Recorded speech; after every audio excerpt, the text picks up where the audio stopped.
Halo, selamat siang teman-teman Independent Training. Kembali lagi di channel Independent Training dan kali ini kita akan bahas konten, yaitu masih materi tata kelola perusahaan yang baik bagi perusahaan. Nah, untuk ke depan pembahasan kita hari ini, teman-teman, bagi yang belum nonton, boleh diklik dulu di atas. Kita pernah bahas kemarin ada satu konten yang membahas sebuah pengantar dari tata kelola perusahaan, dan di sana sudah saya sampaikan sedikit tentang prinsip dari tata kelola perusahaan. Nah, untuk pembahasan kali ini kita mau bahas prinsip tata kelola perusahaan kembali, tapi secara in detail.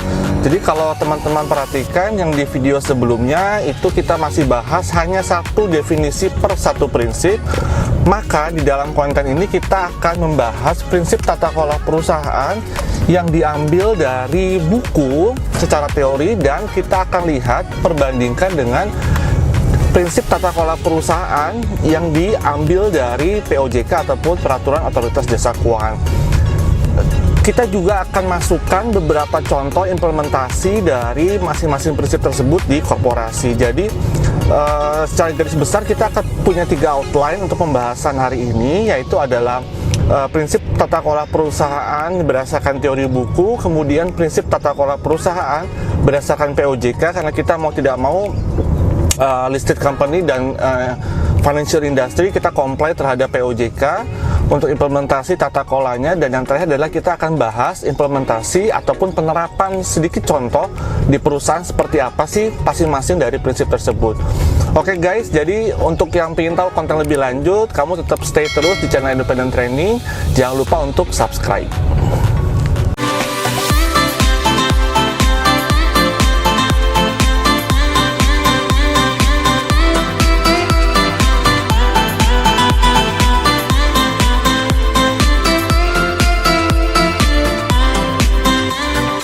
Oke, teman-teman Independent Training, kita kembali lagi sesuai dengan tadi yang sudah saya sampaikan. Kita mau bahas in detail apa yang menjadi prinsip dari tata kelola perusahaan yang baik. Nah, prinsip ini sudah saya sampaikan di video sebelumnya, nanti teman-teman bisa cek dulu. Dan sekarang kita akan membahas jauh lebih detail apa saja prinsip di dalam tata kelola perusahaan yang baik dari beberapa sumber, ya, supaya nanti kita bisa melakukan komparasi terkait tentang sumber-sumber definisi dari tata kelola perusahaan. Nah, memang di dalam faktanya bahwa tata kelola perusahaan ini memang secara definitif kita sudah bisa menghafalkan, tapi yang paling substansi sebetulnya adalah bukan hanya di dalam rangka untuk menghafalkan saja tata kelola tersebut, tapi juga lebih kepada tataran implementatifnya. Karena begini ya teman-teman ya, kita paham bahwa tata kelola perusahaan adalah set of rules. Ada peraturan-peraturan yang memang menjadi pedoman guidance bagi perusahaan. Nah, challenge-nya adalah, dan ini saya pikir terjadi dalam setiap aspek, penerapan peraturan ini akan menjadi suatu benturan dengan behavior dari seseorang tersebut. Nah, sehingga perlu sekali pemahaman jauh lebih mendalam terkait dengan fungsi, motivasi sebetulnya, apa sebetulnya melandasi mengapa kita harus menerapkan prinsip tersebut. Oke?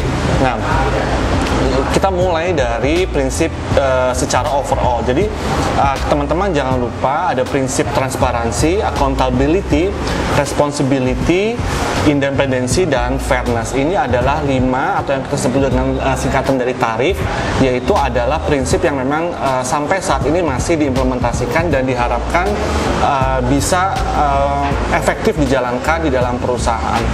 Banyak sekali kasus-kasus di dalam perusahaan yang memang dan sekarang masuk menjadi ranah publik terkait dengan implementasi tata kelola perusahaan yang tidak memadai.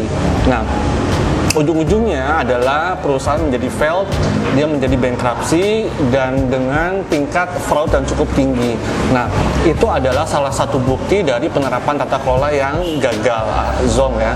Nah, itu yang akan kita terapkan satu persatu di dalam pembahasan ini. Nah, Kita bahas yang pertama. Jadi di dalam pembahasan ini teman-teman akan ada 4. Jadi setiap satu prinsip akan ada 4 sub pembahasan, yaitu adalah kita coba ambil definisi dari buku, kemudian kita coba ambil definisi dari POJK, ya, dan kita coba masukkan juga definisi dari KNKG, ya. KNKG ini adalah salah satu lembaga yang memang concern terhadap tata kelola perusahaan. Nah, kita mulai masuk yang pertama. Yang pertama itu adalah prinsip dari transparansi. Nah, secara definisi kita baca dulu dari yang buku, ya. Definisi dari buku mewajibkan adanya suatu informasi yang terbuka, tepat waktu, dan jelas, serta dapat dibandingkan dengan berbagai hal, misalnya kondisi keuangan perusahaan, pengelolaan perusahaan, kepemilikan perusahaan, dan sebagainya. Nah, saya coba komparasikan dengan POJK 73 tahun 2016. Memang ini POJK, jadi sebetulnya tata kelola itu teman-teman di dalam tataran implementasinya antar industri menjadi sangat berbeda. Sehingga POJK mengeluarkan beberapa peraturan mendasar untuk penerapan tata kelola perusahaan untuk industri yang berbeda-beda. Untuk yang ini saya coba ambil contoh penerapan implementasi tata kelola dari perusahaan perasuransian. Nanti ada sektor perbankan bisa beda lagi. Nah, ini saya coba ambil salah satu aspek saja, tapi substansinya sama sebetulnya, nanti cuma diganti dengan industrinya. Nah, dalam POJK 73 tahun 2016 dikatakan bahwa yaitu keterbukaan dalam proses pengambilan keputusan dan keterbukaan dalam pengungkapan dan penyediaan informasi yang relevan mengenai perusahaan perasuransian, ya, yang mudah diakses oleh pemangku kepentingan sesuai dengan ketentuan peraturan perundang-undangan di bidang perasuransian serta standar, prinsip, dan praktik penyelenggaraan usaha perasuransian yang sehat, ya. Dari dua definisi ini kita bisa lihat ada keyword-keyword yang muncul baru di POJK 73 tahun 2016. Yang pertama adalah keterbukaan, ya, keterbukaan dan penyediaan informasi. Pada saat kita menjadi transparan, informasi di dalam internal perusahaan dibawa keluar, itu sudah menjadi unsur transparan. Akan tetapi kalau aksesnya dipersulit, penyediaan informasinya tidak publicly, penyediaan informasinya tidak mudah diakses, not accessible, maka itu bisa menjadi penghambat dari unsur transparansi. Anda sudah memiliki jiwa openness, keterbukaan, transparansi, tapi informasinya Anda persulit untuk dapatkan. Nah, itu yang tidak kita harapkan. Misalkan, nanti kita akan bicara contoh beberapa implementasinya. Web sekarang sudah menjadi informasi yang jauh lebih bisa diakses, ya. Nah, kita lanjutkan lagi definisi menurut KNKG, ya.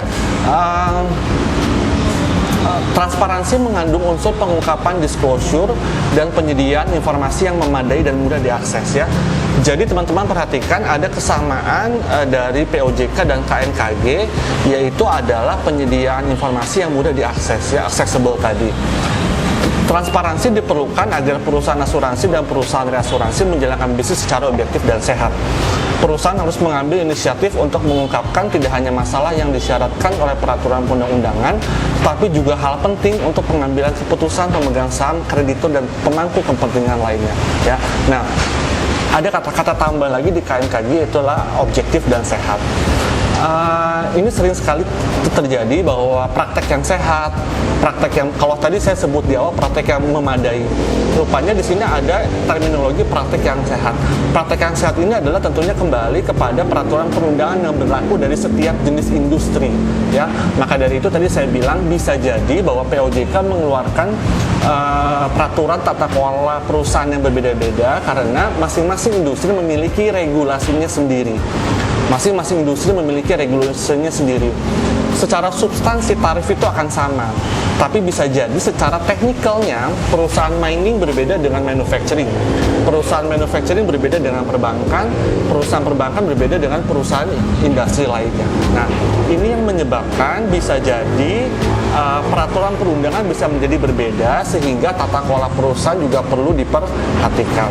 Nah, jadi transparansi, kalau kita boleh simpulkan, yaitu adanya keterbukaan informasi, penyediaan informasi yang relevan dan mudah diakses untuk pengambilan keputusan pemegang saham, kreditur, dan pemangku kepentingan lainnya. semua pihak harus mendapatkan akses informasi yang sama, terkecuali pemegang saham. Ya, akan tetapi stakeholder memiliki kepentingan yang sama dan tidak boleh ada pengurangan informasi yang dapat mempengaruhi pengambilan keputusan stakeholder. Ya, itu yang kita sebut dengan materiality. Ya, nah, once informasi tersebut di-eliminate atau kita tarik, kita take down, pola pikir untuk mengambil keputusan berubah stakeholder, maka dikatakan bahwa informasi tersebut adalah material, ya. So, itu transparansi. Sekarang kita pindah contoh. Nah, banyak sekali teman-teman, beberapa web boleh dilihat perusahaan-perusahaan yang sekarang sudah mempublish informasi laporan keuangannya di web, ya. Beberapa perusahaan berbeda-beda di webnya. Teman-teman harus paham bahwa di laporan keuangan terdiri dari dua bagian, yaitu adalah laporan keuangan yang bersifat angka dan laporan tahunan yang bersifat naratif ataupun deskripsi. Di dalamnya juga ada infografis. Nah, misalkan ada beberapa perusahaan yang mengupload di webnya hanya laporan keuangan saja, ada beberapa perusahaan yang juga mengupload di webnya laporan keuangan dan annual report, sehingga informasinya akan jauh lebih berisi bagi kita stakeholder yang ingin mengakses, memiliki informasi yang lebih banyak lagi karena sudah ada annual report. Nah, itu beberapa transparansi dan aksesibilitas yang bisa memberikan nilai tambah bagi perusahaan di mata stakeholder. Nah, itu bicara transparansi. Nah, kita lanjut lagi. Contohnya tadi sudah ada penerapan di web, kemudian pada saat corporate action, kalau bisa secepat mungkin informasi tersebut langsung disampaikan kepada publik berdasarkan keputusan dari BOD dan apabila strategis berdasarkan persetujuan dari pemegang saham. Biasa ini adalah kalau di korporasi bagian dari unit corporate secretary yang terbiasa untuk ataupun berkewajiban untuk memberikan informasi kepada publik. Misalkan yang paling mudah saja dan paling simpel, perusahaan kita pindah alamat, ya. Apakah kita perlu memberikan pengumuman? Oh iya, pengumuman cukup di web saja.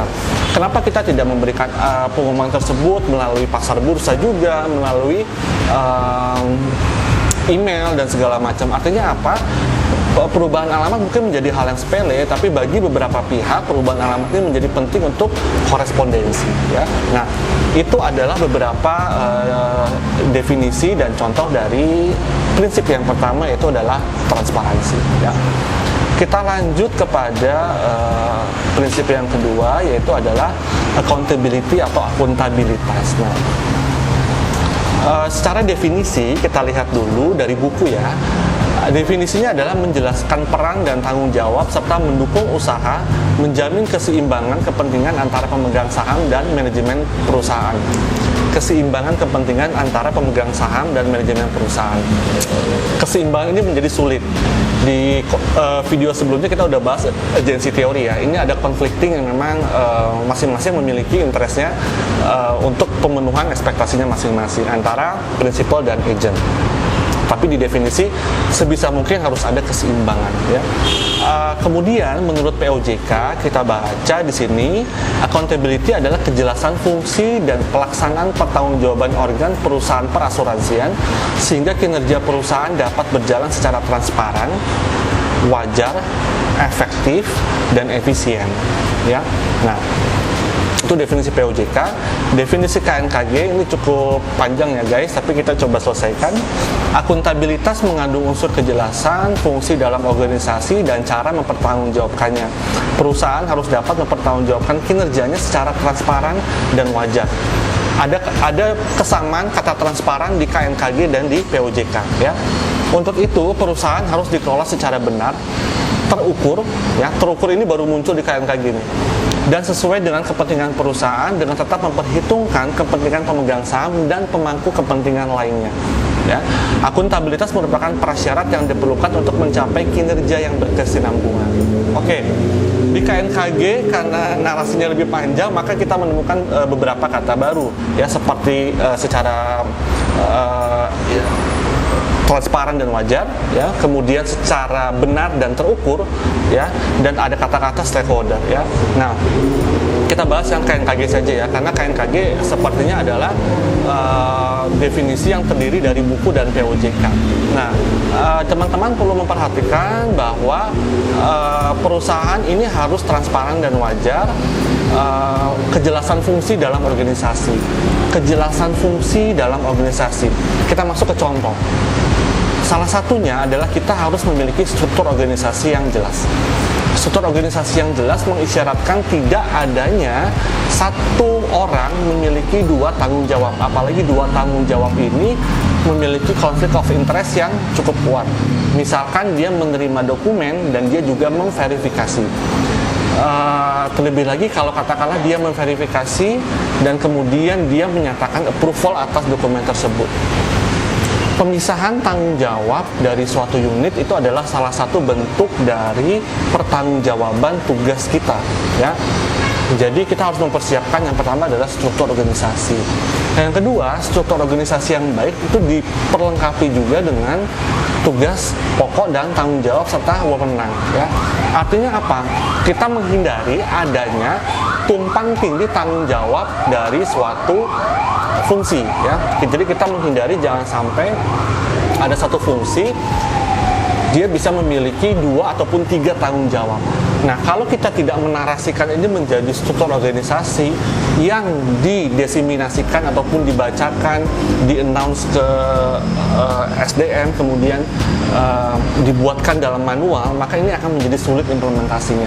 Artinya apa? Struktur organisasi, tugas dan fungsi ini harus kembali secara reguler disampaikan kepada unit-unit terkait dengan tugas dan fungsi mereka masing-masing. Oke? Nah, itu adalah contoh dari akuntabilitas, ya. Nah, akuntabilitas ini memang diperlukan untuk kepentingan pemegang saham supaya pemegang saham juga merasa confident bahwa yakin bahwa perusahaan mereka memang memiliki pembagian tugas yang wajar, ya. Yang wajar, ya. Nanti kata-kata wajar itu ada di dua, POJK dan KNKG. Ya, emang bisa ada tugas dan pokok yang tidak wajar, ya.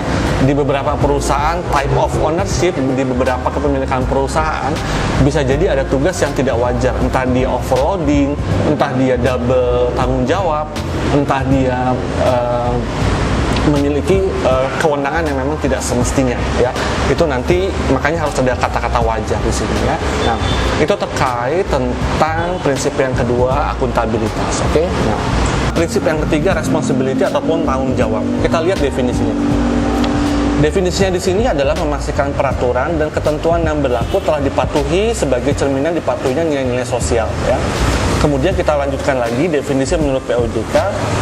Tanggung jawab adalah kesesuaian pengelolaan perusahaan dengan ketentuan peraturan perundangan di bidang perasuransian dan nilai-nilai etika serta standar, prinsip dan praktek penyelenggaraan usaha yang sehat, ya. Menurut KNKG, perusahaan harus mematuhi peraturan perundang-undangan serta melaksanakan tanggung jawab terhadap masyarakat dan lingkungan sehingga dapat terpelihara kesinambungan usaha dalam jangka panjang. Responsibility. Ini erat kaitannya, teman-teman juga bisa lihat konten akuntansi sosial lingkungan, kita udah pernah bahas, untungnya kita sudah pernah bahas, ya. Bagaimana tanggung jawab dan sustainability itu tidak hanya masalah in terms of profit, ya. Tidak hanya masalah keuntungan, laba, melulu selalu laba untuk pemegang saham. Di sini sudah disampaikan bahwa responsibility itu terhadap masyarakat dan lingkungan sehingga dapat terpelihara kesinambungan. Kalau saya boleh mengadopsi topik kemarin kita akuntansi sosial lingkungan, ada terminologi sustainability. Sustainability itu tercipta dari irisan triple bottom line, ya. Nanti teman-teman cek lagi kontennya.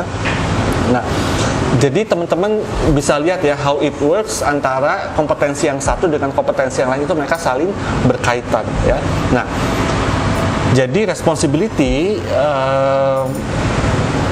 sebaiknya memang disadari penuh oleh pemegang saham dan para terutama manajemen perusahaan untuk dapat diimplementasikan tidak hanya untuk internal kepentingan pemegang saham pencapaian laba, tapi juga lebih kepada lingkungan, masyarakat dan sosial. Oke? Nah, itu bicara responsibility. Kita lanjutkan independensi, ya. Perusahaan, kita masuk ke definisi dulu, buku ya. Perusahaan harus dikelola secara independen dengan keseimbangan kekuatan dalam kesinambungan kekuatan tersebut. Tidak ada organ perusahaan yang mendominasi satu sama lain dan tidak dapat diintervensi dari pihak lain. Ya, kita lihat definisinya menurut POJK. Keadaan perusahaan yang dikelola secara mandiri dan profesional serta bebas dari benturan kepentingan. Benturan kepentingan, mungkin teman-teman pernah mendengar konflik of interest, dan pengaruh atau tekanan dari pihak manapun yang tidak sesuai dengan ketentuan peraturan perundangan di bidang perasuransian dan praktek penyelenggaraan usaha perasuransian yang sehat. It means, artinya perusahaan tidak boleh melakukan keberpihakan terhadap salah satu, misalkan in extreme, misalkan perusahaan saya keberpihakan terhadap salah satu organisasi masyarakat tertentu, ya, itu contoh in extreme. Kita tidak boleh melakukan, karena apa, kembali lagi bahwa harus ada praktek-praktek yang sehat sesuai dengan peraturan perundangan industri perusahaan tersebut dan menghindari benturan kepentingan, ya. Ini bicara normatif ya teman-teman ya, terlepas nanti dari implementasinya seperti apa, kita bicara normatifnya ya. Nanti kita bisa angkat case-nya seperti apa ya. Kita lihat definisi menurut KNKG. Perusahaan harus dikelola secara independen sehingga masing-masing organ perusahaan beserta jajarannya tidak boleh saling mendominasi dan tidak dapat diintervensi oleh pihak manapun. Seharusnya seperti itu ya, tidak dapat diintervensi oleh pihak manapun. Tapi ya ini menjadi tantangan bagi perusahaan untuk bisa masuk ke dalam sosial dan lingkungan, terutama dalam konteks dunia bisnis, untuk dia bisa bersifat independen, tidak bisa diintervensi oleh pihak manapun. Oke, kita lanjut lagi. Yang terakhir yaitu adalah fairness ya. Definisinya menurut buku, menekankan pada jaminan perlindungan hak-hak pemegang saham ya. Seluruh pemangku kepentingan harus memiliki kesempatan untuk mendapatkan perlakuan yang adil dari perusahaan ya. Pemberlakuan prinsip ini melarang praktek-praktek tercela yang dilakukan oleh orang dalam ya, yang merugikan pihak lain. Setiap anggota direksi harus melakukan keterbukaan jika menemukan transaksi yang mengandung benturan kepentingan. Nanti kita bahas ya, ada di catatan atas laporan keuangan. Kita lihat definisi menurut POJK, yaitu kesetaraan, keseimbangan, dan keadilan di dalam memenuhi hak-hak pemangku kepentingan yang timbul berdasarkan perjanjian, ketentuan peraturan perundangan, dan nilai-nilai serta standar, prinsip, dan praktek penyelenggaraan usaha yang sehat. Kita lihat definisi berikutnya menurut KNKG. Di dalam melaksanakan kegiatannya, perusahaan harus senantiasa memperhatikan kepentingan pemegang saham dan pemangku kepentingan lainnya berdasarkan asas kewajaran dan kesetaraan. Oke, ya. Cukup melelahkan membaca definisinya, tapi kita berusaha mendapat gambaran komprehensif ya. Nah, bicara fairness, ini sering teman-teman kalau memilih pemilihan kata diksi, mungkin kita menghindari kata-kata adil ya, karena adil itu agak sulit ya. Begini, bicara adil itu harus apple to apple.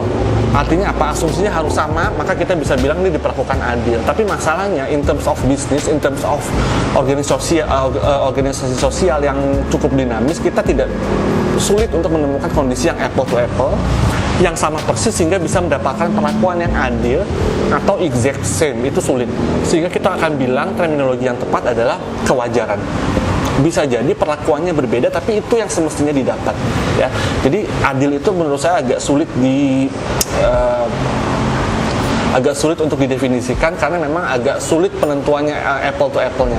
Saya dan Anda itu adalah dua hal yang berbeda. Kita mau diperlakukan adil seperti apa, tapi mungkin lebih tepat diperlakukan sesuai dengan tugas dan tanggung jawab kita di masyarakat. Nah, fairness itu adalah dia menghindari adanya perlakuan yang perlakuan yang berbeda antara pemegang saham. Saya ambil contoh seperti ini. Pemegang saham kita pahami bahwa mereka memiliki percentage of ownership yang berbeda-beda, sehingga kita tidak mungkin menuntut perlakuan yang sama untuk setiap pemegang saham. Ada control ownership ya, mungkin kita tidak menggunakan lagi istilah majority ownership ataupun pemegang saham mayoritas, tapi kita menggunakan istilah controlling. Nah, controlling ownership ini atau pemegang saham kontrol ini mau tidak mau dia memiliki wewenang ataupun memiliki hak yang jauh lebih besar daripada non-controlling ownership atau pemegang saham non-controlling. Nah, Fairness ini memastikan bahwa masing-masing antara controlling dan non-controlling ini memiliki kewajaran haknya masing-masing, ya. Nah, ini yang mau dipastikan dari fairness tadi. Nah, dan disampaikan juga bahwa ini harus mendapat perlakuan yang adil. Nah, ataupun mendapat perlakuan yang wajar masing-masing pihak ini. Nah, di dalam mekanisme struktur perusahaan, mungkin untuk perusahaan yang sudah cukup besar, yang terutama pemegang saham dana publik, ya, mohon maaf, terutama organisasi ataupun perusahaan yang memegang dana publik seperti perbankan, perasuransian, maka antar pemegang saham ada baiknya, saya masuk ke contoh, ada baiknya sudah memiliki komisaris independen.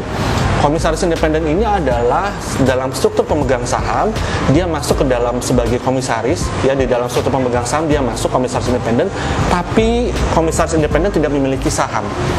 Dia tidak memiliki kepentingan layaknya pemegang saham, tapi untuk memastikan bahwa terdistribusinya informasi yang sama antar pemegang saham. Kita menghindari adanya informasi yang katakanlah saya pemegang saham controlling 60% saya miliki, maka saya boleh memperoleh informasi yang jauh lebih besar daripada pemegang saham non-controlling yang 10%.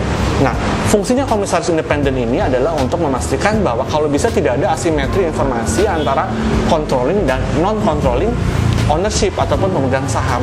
Karena apa? Mereka memiliki hak yang wajar untuk bisa duduk di dalam pengambilan keputusan perusahaan, ya. Begitu juga bayangkan itu yang duduk di dalam perusahaan, bagaimana pemegang saham yang ada di luar.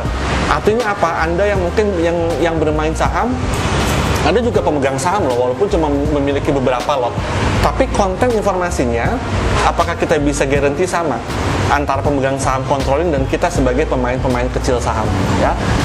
Bisa dijawab sendiri. Nah, itu yang ingin dipastikan oleh komisaris independen, bahwa ada perlindungan terhadap non-controlling ownership, begitu juga dengan kepemilikan publik yang ada di luar perusahaan, ya. So, itu teman-teman definisi dari fairness. Oh ya, satu lagi terkait tentang definisinya, ya. Dari buku di sini ada istilah bentar saya cari, harus memiliki kesempatan mendapatkan perlakuan adil, melarang praktek-praktek yang tercela dilakukan oleh orang dalam yang merugikan pihak lain, ya. Setiap anggota direksi harus melakukan keterbukaan jika menemukan transaksi yang mengandung benturan kepentingan. Di dalam catatan laporan keuangan kita menemukan istilah ada transaksi hubungan istimewa, ya. Nanti akan kita bahas lagi transaksi hubungan istimewa. Jadi teman-teman boleh cek di laporan keuangan yang publicly, itu akan ada notes di mana perusahaan X dia memiliki transaksi hubungan istimewa, misalkan dengan anak perusahaan, dengan subsidiary, maka kita harus mengungkapkan. So, kita sudah mau bilang bahwa laporan keuangan kita, ya, yang public available ini sudah minimal sudah comply terhadap fairness, di mana dia menjunjung tinggi tidak adanya keterbukaan transaksi terhadap pihak-pihak yang istimewa, ya. Transaksi hubungan istimewa istilahnya kalau di notes to financial statement, ya. Nah, oke teman-teman, jadi ini adalah pembahasan yang saya coba komprehensif dan cukup detail terkait prinsip-prinsip tata kelola perusahaan dari definisi buku POJK dan KNKG serta beberapa contohnya. Oke, semoga-moga dari konten ini teman-teman bisa mendapatkan pemahaman yang lebih mendalam lagi terkait dengan prinsip-prinsip. Tapi jangan lupa pesan saya di awal, memahami ini mudah, menghafalkan ini mudah, but in terms of implementation, maka kita kembalikan kepada persona masing-masing. Bagaimana behavior kita bisa menuntun kita terhadap pengambilan keputusan in the real practice-nya di dalam perusahaan. Konten-konten berikutnya akan membahas tata kelola perusahaan seperti tadi, ada transaksi hubungan istimewa, benturan kepentingan jauh lebih mendalam lagi, dan bagaimana teknis aplikasinya. Jadi moga-moga teman-teman bisa merasakan benefit ataupun manfaat dari konten yang sudah kita buat ini. Oke, so teman-teman jangan lupa untuk share video ini apabila bermanfaat, like kalau kamu suka, just easily klik like di komen. Kemudian jangan lupa untuk kamu memberikan komen agar channel kita makin keren lagi. So guys, tetap di channel Independent Training.